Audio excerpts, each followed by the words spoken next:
but the more you explore the fact that by consistently reading or by consistently practicing an instrument or by consistently studying the laws of science, uh, you you you will gradually grow in a way that's inward, that can't always be measured, but will always create fulfillment inside you, and will always give you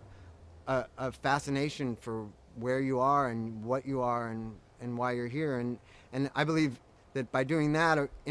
a person in old age can it can be a privilege. You know, it can be it can be a way of going more and more from worrying about the outer presentation of what you are, and being concerned with with uh, with with what you are on the outside, and you can gradually enrich what you are on the inside. And I think any music of any worth has been done by people who are very interested in the internal process of their soul and their mind that's taking place while they're writing music, their emotions. Uh, they've always been people who have been concerned with the process of what they do, and haven't been very concerned with what the outer result of what they're going to do is when it leaves their sphere. And I believe the more that even a great musician becomes concerned with what it is when it leaves their immediate sphere, the less contact you have with what's going on inside you, because you start to equate the music with the reaction it provokes, as opposed to what it naturally is, which is just something that takes place inside you that you have been given the gift of being able to realize and to bring into manifestation. And I really, I guess, I've always felt strongly on just listening to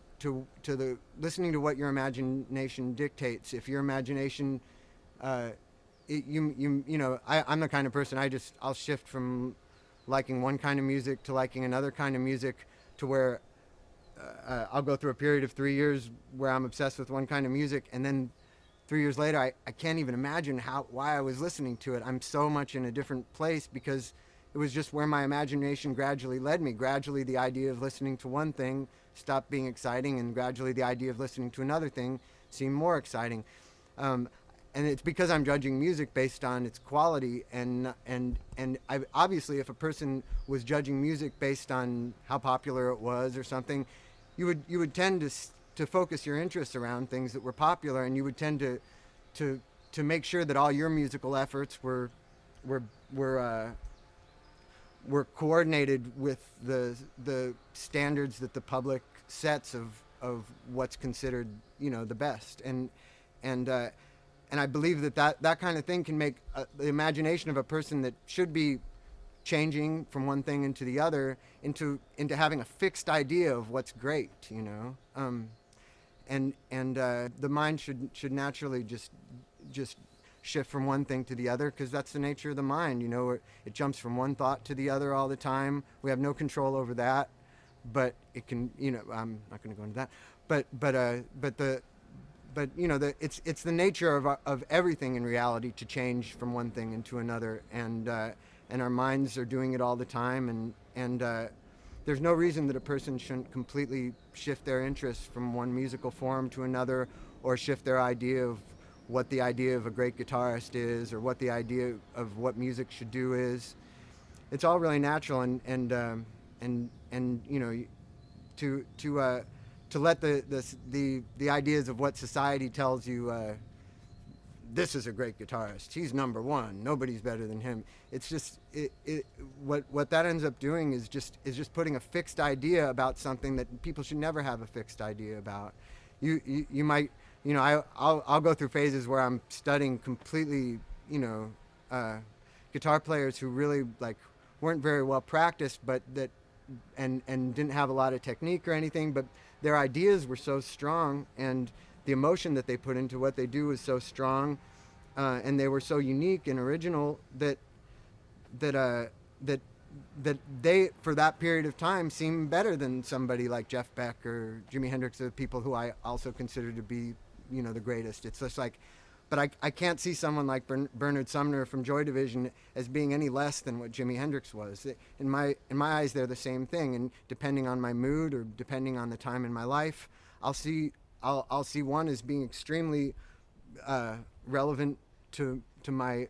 life, and I'll see another one as having no relevance, and then it'll turn around the other way again. Um, I'm really happy that that's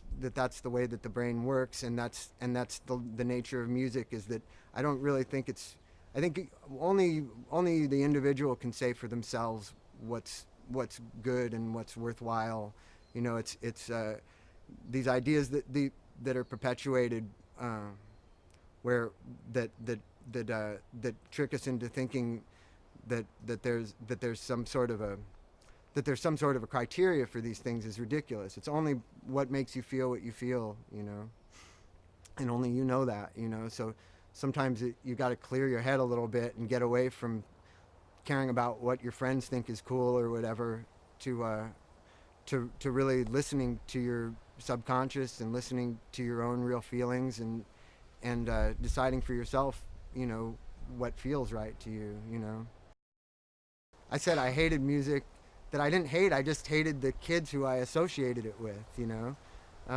So when like things like Depeche Mode and stuff came out, I didn't think I liked it, and Duran Duran and stuff like that, and I knew in the back of my head that I did like the sound of it, but at the time that it came out, there was no way that I was going to make any sort of that I was even going to admit to myself that I liked it, because I